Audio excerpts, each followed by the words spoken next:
Hello, welcome back to my channel.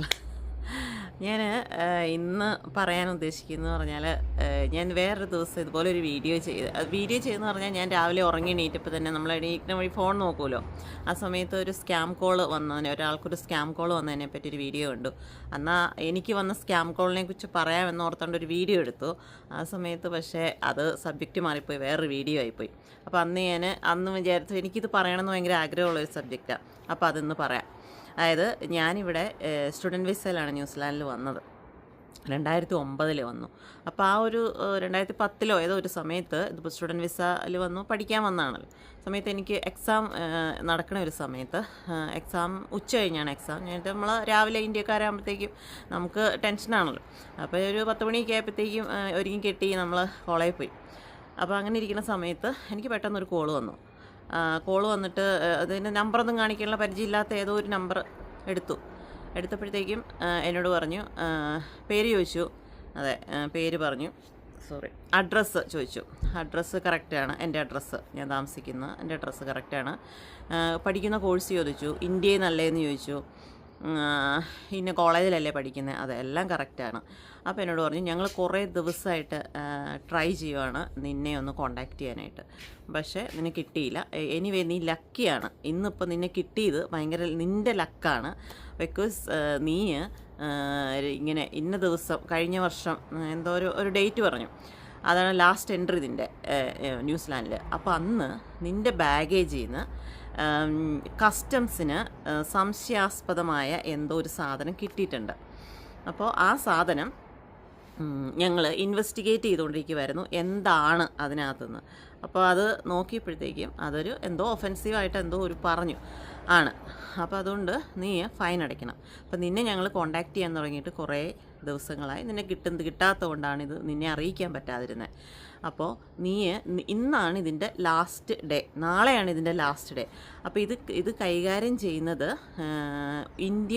ഡൽഹിയിലുള്ള ഒരു ന്യൂസിലാൻഡിലെ Delhi immigration ഓഫീസിലുള്ളൊരു Antony എന്നാണ് തോന്നുന്നു, ടോണിയോ എന്തോ ഒരു പേര്, ആ ആളാണ് കൈകാര്യം ചെയ്യുന്നത്. അപ്പോൾ നീ ഇന്ന് ഇപ്പോൾ ഇവിടെ ഉച്ചയാവാറായെന്ന് തോന്നണം. അപ്പോൾ അവിടെ രാവിലെയാണ് രാത്രിയാണ്. അപ്പോൾ നീ ഇപ്പോൾ $1000 ഫൈൻ അടയ്ക്കണം. ഈ ഫൈൻ അടച്ചു കഴിഞ്ഞാൽ നിനക്ക് ഈ നിനക്ക് ഡിപ്പോർട്ടേഷനാണ്. ഇന്നാണല്ലോ ലാസ്റ്റ് ഡേറ്റ്. അപ്പോൾ നിനക്ക് ഡിപ്പോർട്ടേഷനാണ്. അപ്പോൾ ഇന്ന് നീ അടച്ചു കഴിഞ്ഞാൽ നാളെ രാവിലെ അവർ ഇമിഗ്രേഷൻ ഓപ്പൺ ആകുമ്പോഴത്തേക്കും ഇന്ത്യയിൽ നിനക്ക് അവർക്ക് ആ പൈസ ഫൈൻ കിട്ടും. അതുകൊണ്ട് നീ ഡിപ്പോർട്ടേഷനിൽ നിന്ന് ഒഴിവാകും എന്ന് പറഞ്ഞു. ഇത്രയും കേട്ടപ്പോഴത്തേക്കും ഞാൻ കിലിയില വിറച്ച്, എനിക്കറിയത്തില്ല എന്നാ പറയണേ, അറിയാലോ നമ്മൾ ഈ വേറൊരു രാജ്യത്ത് നിന്ന് ഇവിടെ വന്ന് എങ്ങനെയെങ്കിലും ഒന്ന് രക്ഷപ്പെടാമെന്ന് വിചാരിച്ച് വരുമ്പോൾ നമ്മുടെ പേരിൽ നമ്മൾ പോലും അറിയാത്ത എന്തോ ഒരു സാധനം. പിന്നെ ഞാനത് സംശയിക്കാൻ, പിന്നെ എനിക്കതൊന്ന് മീൻസ് നമ്മൾ പറയുമല്ലോ, ഈ നാട്ടിൽ നിന്നൊക്കെ നമ്മൾ പല വീഡിയോയിലൊക്കെ കണ്ടിട്ടുണ്ട്, നമ്മൾ പോരുമ്പോഴത്തേക്കും നമ്മുടെ ബാഗേജിൽ ഇടയ്ക്കുന്ന എവിടെയോ ആരെങ്കിലും എന്തെങ്കിലും കയറ്റി വെച്ചാലും മതി, നമ്മൾ പെടും. അങ്ങനെയും കേട്ടിട്ടുണ്ടല്ലോ. അപ്പോൾ അതുകൊണ്ട് ഞാൻ വിചാരിച്ചു അങ്ങനെയൊക്കെ ആവും. പെട്ടെന്ന് നമ്മുടെ ചിന്ത അങ്ങനെ ഭയങ്കരമായിട്ട് അങ്ങ് പോകും. ആ സമയത്ത് ഞാൻ ചിന്തിച്ചു, അപ്പോൾ ആരെങ്കിലും എന്തെങ്കിലും കയറ്റി വെച്ചിട്ടുണ്ടാവും ഇതിനകത്ത്. അങ്ങനെ ഞാൻ ഇത് കേട്ട് ഇങ്ങനെ കരയാൻ തുടങ്ങി. ഞാനിപ്പോൾ എന്നാ ചെയ്യേണ്ടതെന്നും പറഞ്ഞ് കരയാൻ തുടങ്ങി. അപ്പോഴത്തേക്കും എന്നോട് പറഞ്ഞു, നീ എത്രയും പെട്ടെന്ന് ഈ പൈസ അടയ്ക്കുക, അപ്പോൾ നാളെ രാവിലെ അവിടെ ഓപ്പൺ ആകുമ്പോഴത്തേക്കും ഇത് കിട്ടും, പ്രശ്നം തീർന്നു എന്ന് പറഞ്ഞു. അപ്പോൾ എത്ര രൂപയാണ്? $1000.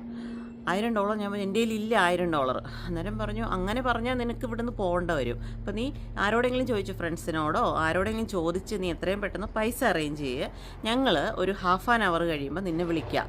ഇങ്ങനെ പറഞ്ഞ് അങ്ങ് വെച്ചു.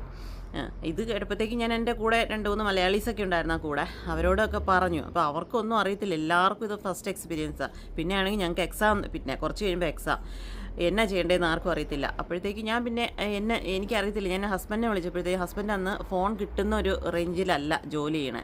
അപ്പോൾ അതുകൊണ്ട് ഹസ്ബൻഡിനെയും കിട്ടുന്നില്ല, ജോലിയിലാണ്. അപ്പോൾ ഞാൻ പിന്നെ എന്നാ ചെയ്യേണ്ടതെന്ന് എനിക്കറിയത്തില്ല. ഇനി എനിക്ക് ആകെപ്പാടെ ഒരു സമാധാനം എന്ന് പറഞ്ഞാൽ, ഞങ്ങളുടെ കോളേജിൻ്റെ തൊട്ടടുത്താണ് ഇമിഗ്രേഷൻ ഓഫീസ്. ഞാൻ നേരെ ഇവർ കട്ട് ചെയ്തല്ലോ, നേരെ ഈ ഫോണുമായിട്ട് നേരെ ഇമിഗ്രേഷൻ ഓഫീസിലേക്ക് പോയി. അവിടെ ചെന്നപ്പോഴത്തേക്കും എന്നോട് അവർ കാര്യങ്ങളൊക്കെ ചോദിച്ചു. അപ്പോൾ ഞാൻ ഇവരോട് എല്ലാം കാര്യങ്ങൾ പറഞ്ഞു. എൻ്റെ ഓക്ലൻഡ് കസ്റ്റംസിൽ നിന്നാണ് എന്നെ വിളിച്ചേക്കണേ. എനിക്കിങ്ങനെ അവിടെ ഏതോ ഒരു ഓഫീസർക്ക്, ഇന്ത്യയിലുള്ള ഒരു ഓഫീസർ ഇങ്ങനെ പറഞ്ഞു, ആൻ്റണി എന്ന പേരുള്ള ഒരു ഓഫീസറാണ് എൻ്റെ ഫയൽ കൈകാര്യം ചെയ്യണമെന്ന് പറഞ്ഞു. അപ്പോൾ അവർ പറഞ്ഞു, ഇന്ത്യയിൽ അങ്ങനെ ഒരു ഓഫീസറുണ്ട്, അതൊക്കെ സത്യമാണ്, പക്ഷേ ഇത് സ്കാം കോൾ ആവാനാണ് ചാൻസ് എന്ന് പറഞ്ഞു. പിന്നെ ഇവിടെയുള്ളവർ പിന്നെ നമ്മൾക്ക് ഒരു പ്രശ്നം വന്നാൽ നമ്മളെ പെട്ടെന്ന് കാമാക്കിയിട്ട് നമ്മളെ എനിക്ക് കുറച്ച് വെള്ളമൊക്കെ തന്ന് അപ്പുറത്തൊരു ചെറിയ റൂമുണ്ട്, അങ്ങോട്ട് ഇരുത്തി, നീ ഇവിടെ ഇരിക്കാൻ പറഞ്ഞു, എന്നെ ഇരുത്തി. എന്നിട്ട് ഞാൻ പറഞ്ഞു, നിങ്ങൾ സിസ്റ്റത്തിൽ നിന്ന് ചെക്ക് ചെയ്യുക, എൻ്റെ പേരിൽ എന്തെങ്കിലും ഒരു ഇതുണ്ട്, ഇവരെന്നെ കോൺടാക്ട് ചെയ്യാൻ ശ്രമിക്കുമായിരുന്നു, പക്ഷേ എന്നെ കോൺടാക്ട് ചെയ്യാൻ പറ്റിയില്ലെന്ന് പറഞ്ഞ് നിങ്ങളൊന്ന് ചെക്ക് ചെയ്യാവോ, എൻ്റെ പേരിൽ എന്തെങ്കിലും ഒരു പ്രശ്നമുണ്ടോ എന്ന് ചെക്ക് ചെയ്യാമെന്ന് വെച്ചു. അവരെൻ്റെ ഡീറ്റെയിൽസൊക്കെ വെച്ചിട്ട് ചെക്ക് ചെയ്തു അപ്പം തന്നെ. അപ്പോൾ അവർ പറഞ്ഞു, നിൻ്റെ പേരിൽ ഇതുവരെയും ഇവിടെ ഒരു കുഴപ്പവും കാണിക്കുന്നില്ലെന്ന് പറഞ്ഞു. അപ്പോൾ തന്നെ എനിക്ക് പകുതി സമാധാനമായി. അപ്പോൾ ഇവർ പറഞ്ഞു, ഫോൺ വരട്ടെ, നമുക്ക് നോക്കാം. അപ്പോൾ ഞാൻ പറഞ്ഞു, നിങ്ങൾ ഫോൺ വരുമ്പോൾ ഇമിഗ്രേഷനിൽ നിന്നാന്ന് പറയണ്ട, നിങ്ങൾ ഇമിഗ്രേഷൻ ഓഫീസറാണെന്ന് പറയണ്ട, നിങ്ങൾ എൻ്റെ ഹസ്ബൻഡാന്ന് പറയാമോ എന്ന് ചോദിച്ചു. അപ്പോഴത്തേക്ക് പറഞ്ഞു, ഞങ്ങൾക്ക് അങ്ങനെ നുണയൊന്നും പറയാൻ പറ്റില്ല, നിങ്ങൾ ഇമിഗ്രേഷൻ ഓഫീസറാണെന്ന് പറയുമെന്ന് പറഞ്ഞു. അങ്ങനെ ഞാൻ വെള്ളമൊക്കെ കുടിച്ചിരുന്ന് കുറച്ച് കഴിഞ്ഞപ്പോഴത്തേക്ക് എനിക്ക് ഫോൺ വന്ന് ഞാൻ പുള്ളി എൻ്റെ നിന്ന് ഫോൺ എടുത്തു. ഞാൻ പറഞ്ഞു, അല്ല ഞാൻ തന്നെ ഫോൺ എടുത്തത്. എന്നിട്ട് എന്നോട് പറഞ്ഞു, ഞാൻ ഇമിഗ്രേഷൻ ഓഫീസറുടെ കൊടുക്കാം, ഞാനിവിടെ ഇമിഗ്രേഷൻ ഓഫീസിലാണ്, ഞാൻ അവരുടെ കയ്യിൽ കൊടുക്കാമെന്ന് പറഞ്ഞിട്ട് ഞാൻ ഇയാളുടെ കയ്യിൽ ഫോൺ കൊടുത്തു.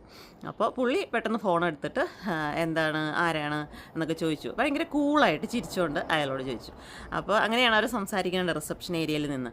അപ്പം പേര് എന്തോ ID ചോദിച്ചിട്ടുണ്ട് ഇയാളെന്തോ ID ചോദിക്കുമ്പോൾ അയാളെന്തോ പറയണ്ട. അപ്പോൾ ഇയാൾ ചിരിക്കണുണ്ട്. അങ്ങനെ പിന്നെ ഫോണും കൊണ്ട് പുള്ളി അകത്തേക്ക് പോയി.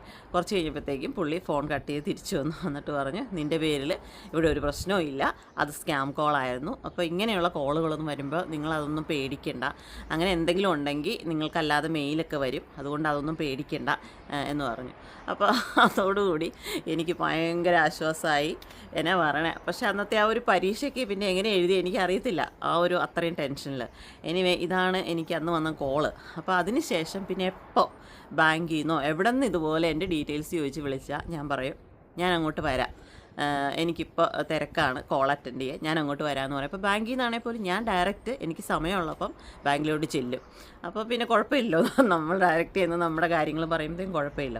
അങ്ങനെ അപ്പോൾ ഇതെനിക്ക് ഈ ന്യൂസിലാൻഡ് വന്നിട്ട് എന്നാ പറഞ്ഞേ, എനിക്ക് എൻ്റെ ഒരു മെമ്മറബിൾ ആയിട്ടുള്ളൊരു ഇൻസിഡൻറ്റ് എന്ന് പറഞ്ഞിട്ടുണ്ടെങ്കിൽ എനിക്കിതാണ്. എന്നെ ഭയങ്കരമായിട്ട് പേടിപ്പിച്ച ഒരു സംഭവമാണ്. എന്നുവെച്ചാൽ നമ്മൾ സ്റ്റുഡൻറ്റ് വിസയിൽ നിൽക്കുമ്പോൾ നമ്മൾ എങ്ങനെയെങ്കിലും ഇവിടെ ഒന്ന് കരകയറണം എന്ന് ഓർത്ത് വരുമ്പോഴത്തേക്കും നമുക്ക് എപ്പോഴും പേടി ഇമിഗ്രേഷനെയാണ്. ഈ പേടിയെന്നല്ല, ഇവരാണല്ലോ നമ്മളിവിടെ പെർമനൻ്റായിട്ട് നിലനിർത്താനുള്ള നമുക്കുള്ള അവകാശങ്ങളൊക്കെ തരേണ്ട ആൾ.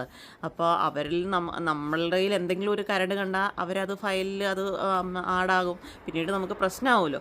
അപ്പോൾ എപ്പോഴും നമ്മൾ അവരെ പേടിച്ചിട്ടാണ്. എൻ്റെ കാര്യമായിട്ട് ഞാൻ പറഞ്ഞു, എനിക്ക് എപ്പോഴും പേടിയായിരുന്നു. ഇമിഗ്രേഷൻ എന്നൊരു വാക്ക് കേൾക്കണം എനിക്ക് പേടിയായിരുന്നു. വിസ പുതുക്കാനും അല്ല അതിന് പ്രശ്നമാവോ ഇതിന് പ്രശ്നമാവോ അങ്ങനെയൊക്കെ. അപ്പോൾ എനിവേ ഇതാണ് എനിക്ക് അന്ന് വന്ന സ്കാം കോള്. അപ്പോൾ ഇങ്ങനെ ഒരു സംഭവം എൻ്റെ ജീവിതത്തിൽ ഇവിടെ വന്നിട്ട് 17 വർഷം ഇതുപോലെ എന്നെ പേടിപ്പിച്ച വേറൊരു വിഷയം ഉണ്ടായിട്ടില്ല.